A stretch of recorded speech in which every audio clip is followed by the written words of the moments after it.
मध्य प्रदेश के इंदौर में एक ऐसी घटना सामने आई है जिसको पूरे देश भर ने विचलित कर दिया है। सबसे बड़ा मुद्दा ये है कि मध्य प्रदेश के सबसे बड़े सरकारी अस्पताल मध्य प्रदेश में एमवाय अस्पताल में, जहां पे 2 बच्चों को, नवजातों को चूहों द्वारा उनके अंग उतर दिए गए थे और ये जैसे ही इसका वीडियो सोशल मीडिया पे वायरल हुआ था कि NICU में, जहां गहन चिकित्सा जो है वहाँ पे चूहे मंडरा रहे थे, तो उसके बाद पूरा अस्पताल प्रशासन हरकत में आया है। हमारे साथ कुछ लोग हैं, आइए उनसे जानते हैं कि किस प्रकार का।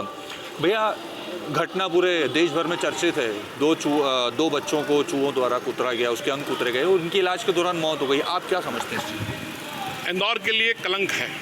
इंदौर एक ऐसा शहर है जो हर व्यवस्था में नंबर 1 है। इंदौर सफाई में नंबर 1 है, इंदौर पर्यावरण में नंबर 1 है।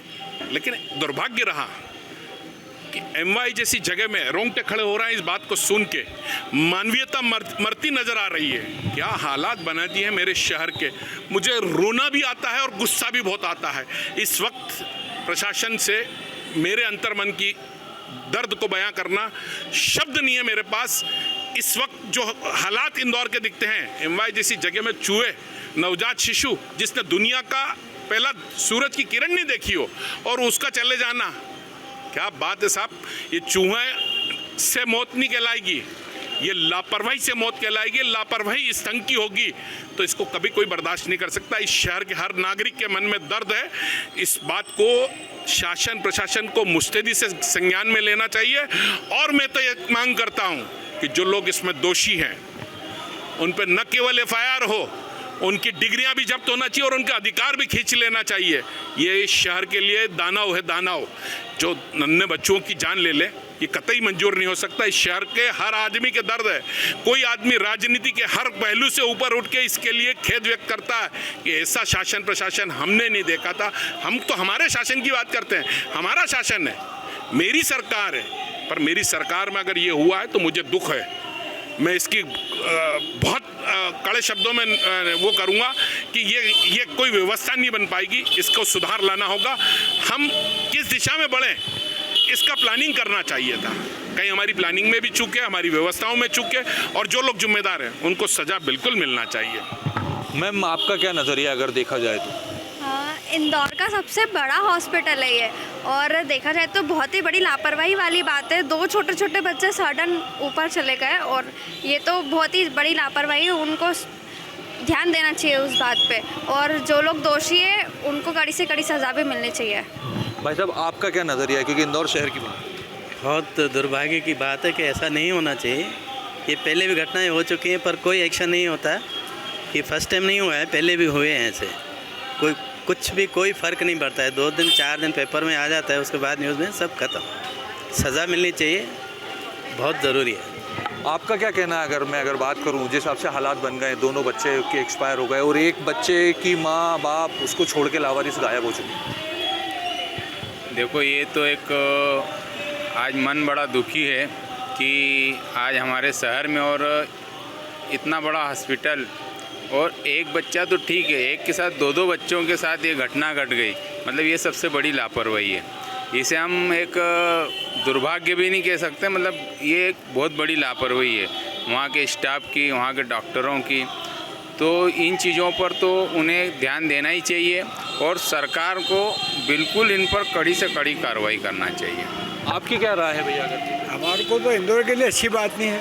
हमारे को दिल में दर्द है कि बच्चों का जाना बेचारा दुनिया ने देखी और चल जाना, और हमारी सरकार हो तो ऐसा कार्य हो रहा है, ये हमें मंजूर नहीं है। किस प्रकार की कार्रवाई की उम्मीद करते हैं? कार्रवाई तो इनके ऊपर लंबी होना चाहिए, इनकी डिग्रियाँ भी छीन ली जानी चाहिए। कायदे से बेचारे बच्चों का देख रेख करने वाला हो अस्पताल में कोई तो होना चाहिए। बिल्कुल है ना, उनको लावारिस हालत में छोड़ दिया और चूहे खा रहे हैं ना, कलंक है हमारे इंदौर के लिए भी। बाबू जी, आपकी क्या राय है? आप बहुत टाइम से इंदौर में ही रहते हैं, सब कुछ है, आपका क्या मानना है? MY अस्पताल आप कब से देख रहे हैं?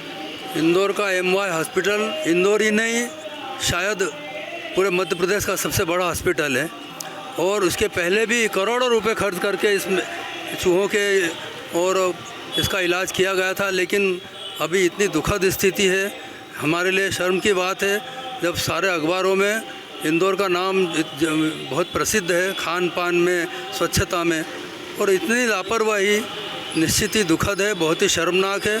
और इसके लिए जो भी उत्तरदायी है उस स्टाफ उनके साथ बहुत ही कड़ी कार्रवाई करना चाहिए, उनको दंडित करना चाहिए ताकि भविष्य में इस प्रकार की घटना की पुनरावृत्ति नहीं हो। और ये इंदौर के लिए बहुत ही शर्मनाक बात है। निश्चित रूप से इस पर कड़ी कार्रवाई होना चाहिए। इसके पहले कभी ऐसे कोई लापरवाही के एमवाई के किस्से कभी आपने सुने? एमवाई में इसके पहले हुए हैं, यही चूहे के कारण हुए हैं ऐसे किस्से। चूहों के कारण बच्चों को के हाथ पांव काटे गए इस प्रकार से। इसके पहले लगभग 8-10 साल पहले शायद हुई है घटना इसमें की, और उसके बाद फिर पुनरावृत्ति हुई। और इसके पहले शायद 2012-15 में के आसपास करोड़ों रुपए लगा के पूरा हॉस्पिटल को बंद कर रहा था और इसका पूरा सफाई वो किया था, कीटाणु रहित या उसके करा था पूरा करोड़ों रुपए खर्च करके एक बार बंद करके हुआ है इसका एक बार पहले 5-7 साल 10 साल पहले। इंदौर शहर में घटना हुई है, सामने आई है, दोनों बच्चों की मौत हो गई, चूहों द्वारा अंग कुतर दिए गए थे, वो भी एमवाई जैसे अस्पताल में। किस नज़रिए से देखते हैं? ये लापरवाही है बहुत ज़्यादा, और ये वहाँ के जो अधिकारी है इनको ध्यान देना चाहिए ये क्यों हो रहा है। पहली बात तो ये है कि होना नहीं चाहिए लापरवाही से, और चूहे हुए तो चूहे का इंतजाम करना चाहिए। करोड़ों रुपए का ठेका सरकार उनको दे रही है कंपनियों को। चूहे कुछ भी ट्रीटमेंट लगाएगी उनको ख़त्म करना चाहिए। अभी नहीं, पहले भी हुआ ऐसा, पहले भी डेड बॉडी हुई है, उनको चूहों ने खाया है। आज पहली बार नहीं हुआ ऐसा। क्या कार्रवाई की उम्मीद करते हैं प्रशासन? कार्रवाई होना चाहिए, एफआईआर दर्ज होना चाहिए। एफआईआर भी होना चाहिए, और यादव साहब को भी ध्यान देना चाहिए इस पर, मुख्यमंत्री जी को। ये अगर बात करें तो जिस हिसाब से अभी सामने आए वीडियो भी आपने देखे होंगे चूहे को उछलते हुए, तो क्या लगता है कि एकदम NICU जहाँ पे गहन चिकित्सा जहाँ बच्चों को रखा जाता है, तो कितनी बड़ी लापरवाही समझते हैं? बहुत बड़ी लापरवाही इसमें तो। पहले इनका फ़र्ज रहता है, वही उनकी पूरी जवाबदारी है। वहाँ अगर कोई डिलीवरी होती है बच्चे तो उनकी देखरेख करना इनका फ़र्ज भी है। डॉक्टरों का फ़र्ज है वहाँ जो देखरेख करते हैं, वार्ड बॉय वगैरह, इनका ही फ़र्ज है। लेकिन वहाँ बहुत लापरवाही एमवाई के अंदर जो घटना इंदौर के लिए अच्छी बात नहीं है, उसमें हमें बहुत दुख है इस बात का।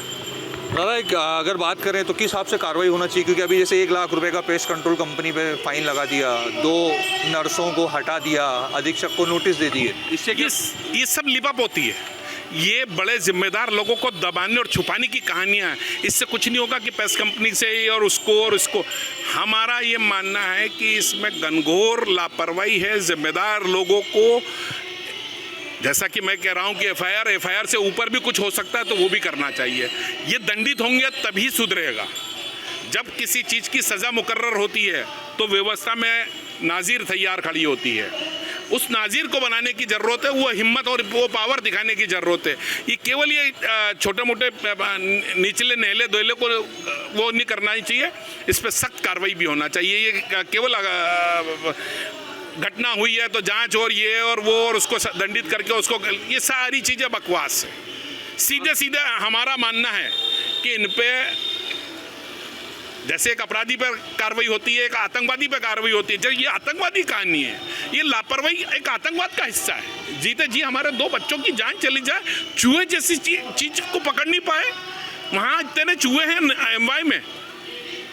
आप, मुझे याद है कि संजय दुबे साहब और मोहंती साहब के कार्यकाल में ये सब चीज़ें हुई है, और उस पूरे दौर को वापस से लागू करना, वहाँ आके खड़ी हो जाना, बहुत बड़ी वो लापरवाही का वो है।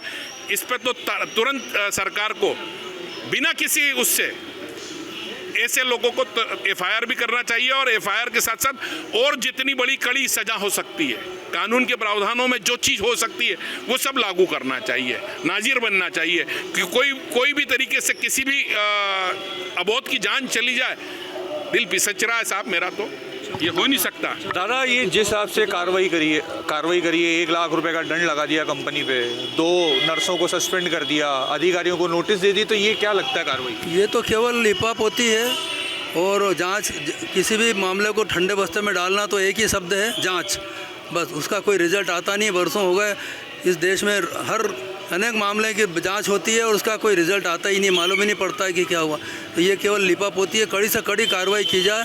आज उन बच्चों पे, निर्दोष नवजात बच्चों के माता पिता पे क्या गुजर रही होगी कि उन बच्चों की सूरत नहीं देख पाए, जो जैसा कि बताया कि उनकी सूरज की किरणें नहीं देख पाए जो बच्चे, आज उनके माता पिता पे कितने दुखी हैं वो, और सारा इंदौर नगर दुखी है इस दुर्घटना को लेकर के। मैम आपका क्या मानना है, कार्रवाई क्या सिर्फ 2 नर्सों को सस्पेंड कर देना, नोटिस देना, क्या मानते हैं आप? कार्रवाई क्या, 2 दिन सोशल मीडिया पे चल जाता है और फिर वापस से ठंडा हो जाता है। तुरंत एक्शन लेना चाहिए किसी भी चीज़ के कारण। उस पर ऐसा नहीं होता कि आप 4-5 दिन सोशल मीडिया चलाओ, न्यूज़पेपर चलाओ, ये हो गया और फिर वापस से ठंडा हो गया। आप तुरंत एक्शन लो तो कुछ सॉल्यूशन निकले। तो ये थे आम लोग जो स्पष्ट रूप से कह रहे हैं कि तुरंत एक्शन होना चाहिए, एफआईआर होना चाहिए, यहाँ तक कि डिग्रियाँ भी जब्त होना चाहिए। लेकिन अब सबसे बड़ा सवाल यही है कि प्रशासन अब किस प्रकार की कार्रवाई करता है। अब वो क्या उनकी डिग्रियों के ऊपर कार्रवाई होती है या क्या उनको नौकरियों से बर्खास्त किया जाता है, और क्या लाख रुपए का फ़ाइन, क्या वो बच्चों की जो खोई ज़िंदगी है वो क्या लौटा सकता है। तो अब आने वाले समय में देखना होगा कि किस प्रकार से एमआई प्रशासन हो, जिला प्रशासन हो, यहाँ तक कि प्रदेश के मुख्यमंत्री, क्योंकि वो इंदौर शहर के प्रभारी हैं और वो प्रदेश के मुख्यमंत्री भी हैं, वो किस प्रकार की कार्रवाई करते हैं ये आने वाले समय में देखना होगा। क्योंकि सबसे बड़ी लापरवाही तक है, इसके पहले भी एमआई अस्पताल में ऑपरेशन की लापरवाही ऐसी आई है कि ऑपरेशन के दौरान कैंची छोड़ देना, कपड़े छोड़ देना, नैपकिन छोड़ देना ऑपरेशन के दौरान शरीर में, तो ऐसे भी कई चीज़ें सामने आई हैं। तो कहीं ना कहीं एक इतना बड़ा सवाल ये पूरे देश भर में चल रहा है कि आखिर कार्रवाई किस प्रकार की होगी। तो आने वाले समय में देखना होगा कि प्रशासन किस प्रकार की कार्रवाई इस पूरे एमवाई के पूरी लापरवाही वाले मामले में करता है। प्रशासन ने उस चीज़ को पूरी जांच पड़ताल करना चाहिए और कहाँ से वो जो भी है जीव वगैरह जो आज अगर चूहा है, इसकी जगह अगर कोई दूसरा जीव अगर आ जाता अंदर तो फिर आज एक जीव मतलब कोई भी हुआ, किसी का भी बच्चा हुआ या कोई भी हुआ, आज उस माँ पे क्या बीतती होगी, उस पिता पे क्या बीतती होगी जिसने 9 महीने कोख में रखा। तो वो चीज़ इनने गौर करना चाहिए ना सर, और प्रशासन ने बिल्कुल टाइट करना चाहिए वो मामला। अभी कार्रवाई की बात कर रहे हैं कि 1 लाख रुपए कंपनी के ऊपर लगेगा जो पेस्ट कंट्रोल करती है। 2 जो नर्सें स्टाफ थी उनके ऊपर कार्रवाई की बात करी, उनको हटा दिया। तो ये इतनी कार्रवाई सफिशिएंट है? नहीं, वो तो ज़रूरी है ना सर, वो तो पूरा जो प्रशासन जो करेगी वही सबको मंजूर रहेगा। आज अगर मान लो अगर वहाँ किसी आज 1 घटना हुई या 2 घटना हुई, अगर मान लो ज़्यादा घटना हो जाती तो फिर उस चीज़ को बिल्कुल करना चाहिए प्रशासन ने। एफआईआर की बात बोल रहे हैं कि बोले एफआईआर होना चाहिए, तो आपका क्या मानना है? हाँ, होना तो चाहिए। देखिए सर, एक क्या है कि एक व्यक्ति को करने से कुछ नहीं होगा। पूरा जो स्टाफ रहता है जिनको हॉस्पिटल में केयर करना है, बच्चों की देखभाल करना है, उन लोगों से ले जाके तो जो ऊपर तक बैठते हैं उनके सबके ऊपर होना चाहिए कुछ ना कुछ। क्योंकि आज ये घटना आज इंदौर में हुई है, बाहर भी होगी, कहीं भी होती रहती है, अपन देखते ही रहते हैं न्यूज़ में वगैरह में, सब जगह होती है। तो कार्रवाई होगी तो जब तो इनके ऊपर अंकुश लगेगा ना। आपका क्या कहना है, एफआईआर होना चाहिए कि नहीं? एफआईआर होना चाहिए, लेकिन सबसे पहले तो सख्ती वापरना चाहिए। क्योंकि आज एक अस्पताल है, हिंदुस्तान के कितने अस्पताल है, सरकारी अस्पताल है, प्राइवेट अस्पताल है, अगर एक में लापरवाही करी तो फिर दूसरे अस्पतालों में भी लापरवाही होगी।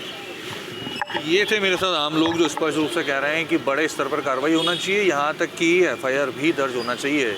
अब आने वाले समय में देखना होगा कि किस प्रकार की कार्रवाई इंदौर प्रशासन, जिला प्रशासन उस एमवाई के जो मामले में लापरवाही बरतने वाले अधिकारी कर्मचारियों पर करता है। इंदौर से सचिन बहरानी, न्यूज़ स्टेट।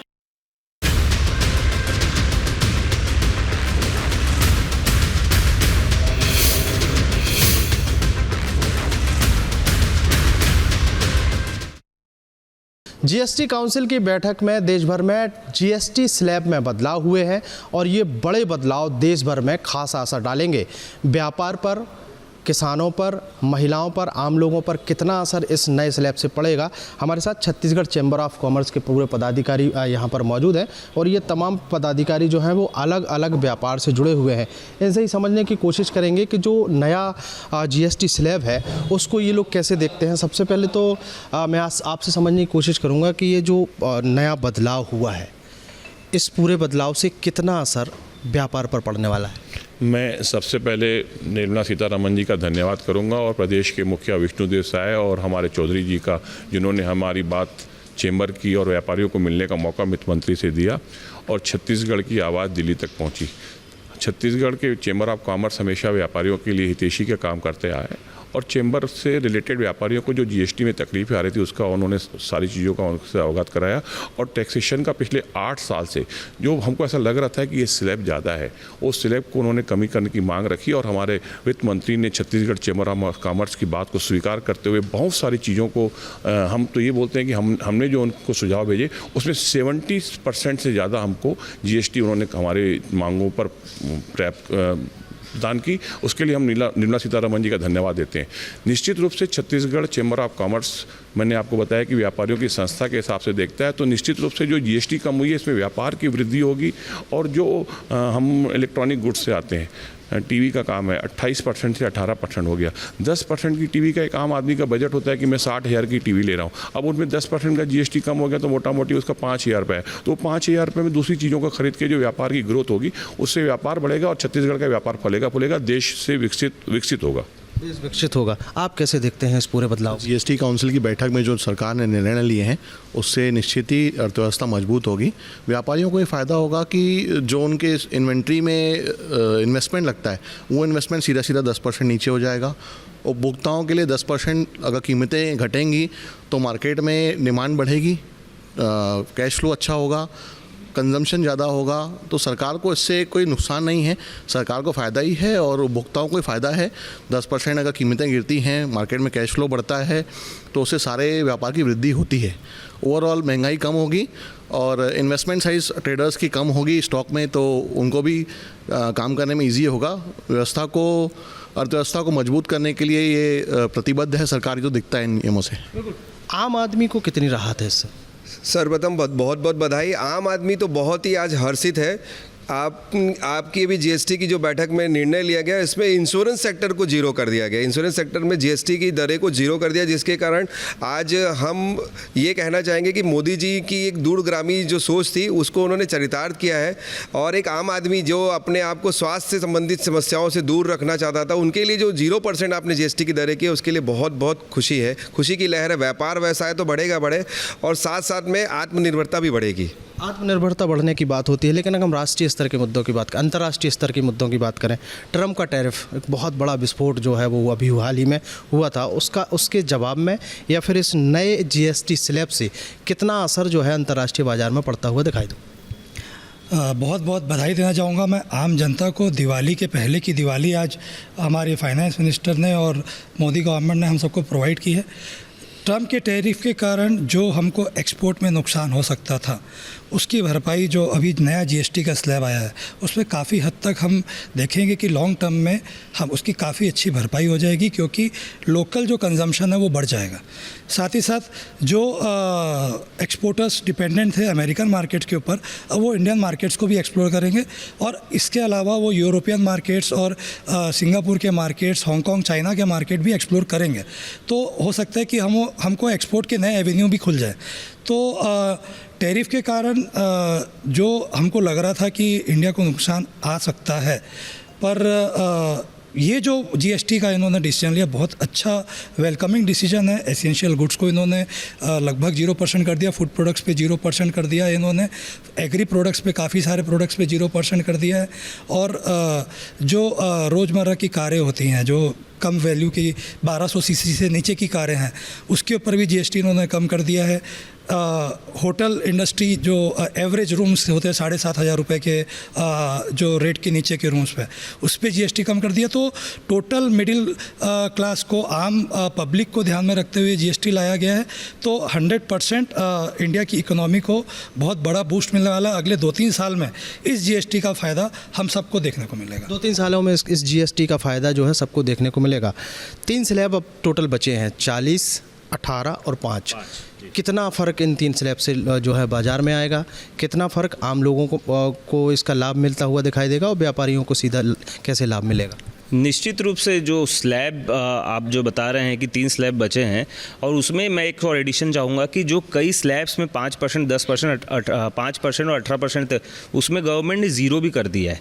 तो निश्चित रूप से ये जो स्लैब का बेनिफिट बहुत ज़्यादा पड़ेगा। हमारे आंकलन है कि 10 से 15 से 18% तक चीज़ें जो है वो सस्ती होगी। मैं ऑटोमोबाइल्स बैकग्राउंड से आता हूँ, जो 28% का स्लैब कमर्शियल्स में लगता था, जैसे हमारे कोषाध्यक्ष जी ने कहा, तो आप ये समझ लीजिए कि 2 व्हीलर से लेके कमर्शियल एसेंशियल जो बेसिक यूज़ की जो मैक्सिमम इंडिया की नीड रहती है वो लगभग गाड़ियाँ जो है वो 10% तो इसमें होगा, और ट्रैक्टर्स में उन्होंने 18% का 5% कर दिया है।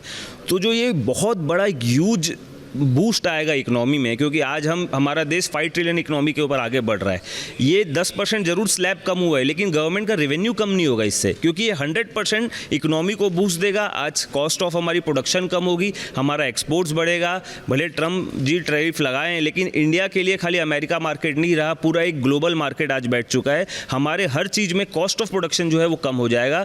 10% से 15% से 18% तक चीज़ों में कॉस्ट ऑफ प्रोडक्शन कम होगा, जो हमारा एक्सपोर्ट को बूस्ट करेगा। और इंडियन मार्केट के लिए तो ये जीएसटी रिफॉर्म, जैसे हमारे ने कहा कि ये दिवाली के पहले दिवाली है, और निश्चित रूप से हर आदमी, छोटे से छोटा आदमी हो या बड़े से आदमी, आज बहुत खुश है।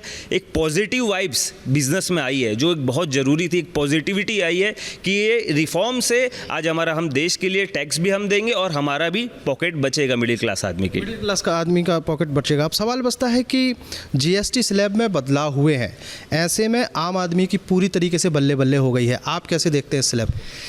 सबसे पहले तो मैं सीतारमण जी और मोदी गवर्नमेंट को धन्यवाद दूंगा कि हमारे चैम्बर की टीम, सतीश थारानी और चैम्बर की टीम को उन्होंने बुलाया, हमारी बातों को उन्होंने 70% बातों को उन्होंने माना है।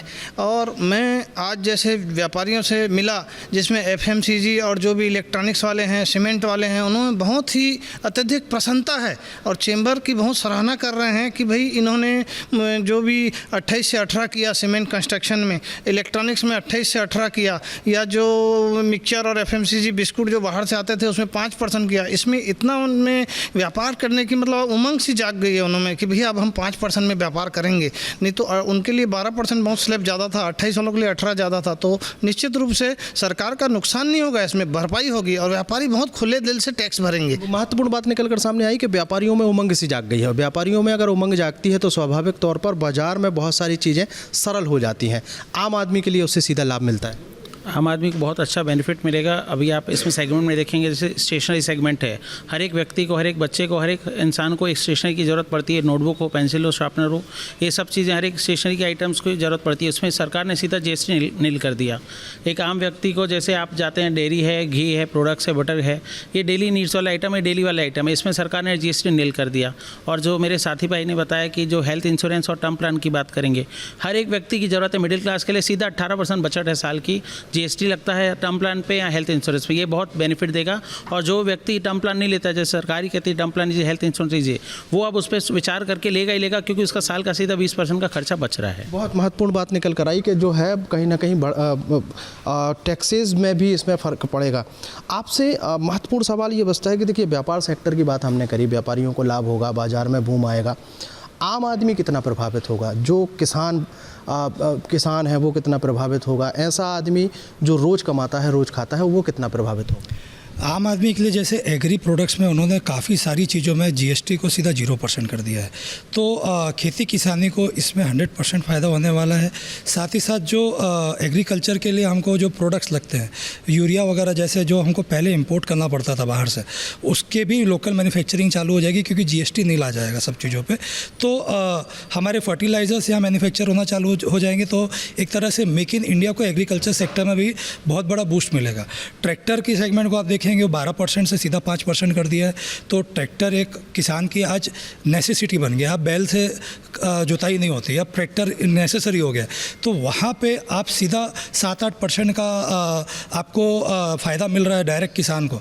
तो बहुत ही अच्छा आम जनता को, जो मतलब हैंड टू माउथ वाली जनता है, उनको तो फ़ायदा हो रहा है। खाने के प्रोडक्ट्स में 0% हो गया है। आपसे एक छोटा सा सवाल ये है कि जैसे ही टैक्स स्लैब, जीएसटी स्लैब की जानकारी साझा की गई, उसके बाद प्रधानमंत्री नरेंद्र मोदी का एक पोस्ट आता है जिसमें उन्होंने कहा है कि आम आदमी को सीधे तौर पर इससे लाभ होगा, और ये कोशिश उनकी थी। इसके पहले भी उन्होंने इस बात का ऐलान किया था, जब झंडा बंधन उन्होंने किया था, उस दौरान अपने भाषण में ये बात रखी थी। तो वाकई आम आदमी को राहत मिल गई 100%। मैं तो मोदी जी का दिल से धन्यवाद करता हूँ कि जिस समय जीएसटी की बात आ रही थी तो लोगों में एक डर पैदा रहता था कि जीएसटी आएगी, टैक्स कैसे लगेगा, और 8 साल तक के लोगों को 4-5 साल समझने में लग गया, और अभी बहुत अच्छे से विकसित होकर समझ चुके थे। और ऐसे विकसित समझ में उन्होंने उठा के एक दिवाली से नहीं दिवाली बना के और रेट कम कर दिया और खाद्य पदार्थ पे जीरो कर दिया। जो आम लोगों की चीज़ें हैं उनमें जीएसटी उन्होंने हटा दिया और देश एक विकासशील पहुंच चुका है। ऐसी स्थिति में आम आदमी के अंदर खुशी की लहर है और देश एक ग्रोथ की ओर बढ़ रहा है, ये पक्का है। आखिरी सवाल मेरा आपसे यह है कि देश अग्रसर हो रहा है, लोगों को राहत मिली है और अब जीएसटी स्लैब में बदलाव हो गया है। इन तमाम बदलावों का असर क्या जिस दिन से नई जीएसटी लागू होगी उसी दिन से दिखने लगेगा या इसको अभी समय लगेगा लागू होने में? डेफिनेटली फर्स्ट डे से चालू हो जाएगा, क्योंकि आज हर आदमी, जैसे एक आम आदमी है, वो रुक सा गया है, वो वेट कर रहा है कि जीएसटी के नए बदलाव कब से आएंगे। 22 तारीख का आप जैसे कल ऐलान हो गया, 22 तारीख से डेट चालू होगी। लोगों ने अपनी परचेजिंग रुक दी है, लोग अभी रुक गए हैं कि भी हमको बेनिफिट चाहिए। और हम तो ये सोच रहे थे कि दिवाली के समय आएगा, लेकिन इन्होंने नवरात्रि के शुभ मुहूर्त पे 22 तारीख को ही चालू कर दिया। तो 22 तारीख से जो व्यापार का, जो परचेजिंग का और जो इकोनॉमी में बूस्ट, जो देश में जो एक पैसे का जो बोलते हैं ना कैश फ्लो आएगा, वो बहुत अच्छे तरीके से आएगा। क्योंकि पिछले आज 4-5-6 महीने से व्यापार की स्थिति हम सभी व्यापारियों की कहीं ना कहीं ख़राब है, कोई ना कोई स्ट्रगल ही कर रहा है। तो ये डेफिनेटली व्यापार की दृष्टि से और जो कंज्यूमर ले रहा है उसकी दृष्टि से और सभी की दृष्टि से ये टोटल बूस्टर है इकोनॉमी को, और ये फर्स्ट डे से इसका असर 100% चालू हो जाएगा। बिल्कुल। जीएसटी काउंसिल की जो बैठक हुई थी, उस काउंसिल की बैठक के बाद जो जीएसटी स्लैब में बदलाव हुए हैं, उस बदलाव से पूरे देश भर में अचानक से एक नया बूम देखने को मिलेगा, ऐसा व्यापारियों का मानना है। और ये वो व्यापारी हैं जो 24 घंटे बाज़ार में क्या चल रहा है, बाज़ार में किस तरीके का व्यापार जो है वो चल रहा है, वो सारी चीज़ें देखते हैं। और इस नए जीएसटी के स्लैब में बदलाव से उन्होंने एक राहत दी है। आने वाले समय में आम लोगों को इससे राहत मिलेगी और 22 तारीख से जैसे ही नई जीएसटी स्लैब लागू होगा, उस दिन से बाज़ार में एकदम से बूम देखने को मिलेगा। और दूसरी सबसे महत्वपूर्ण बात है कि Chhattisgarh chamber of commerce GST council की बैठक के पहले दिल्ली पहुंचा था। इनके पदाधिकारियों ने वित्त मंत्री निर्मला सीतारमण से बातचीत की थी और बातचीत के दौरान इन्होंने जो प्रस्ताव रखा था कि जीएसटी में क्या बदलाव होना चाहिए, उसमें 70% बात मांगे जो है 70% जो सुझाव हैं वो छत्तीसगढ़ से भी मांगे गए थे और छत्तीसगढ़ की सुझाव को मान भी लिया गया है। वीडियो जर्नलिस्ट प्रमोद देवांगन के साथ अंकुश शर्मा।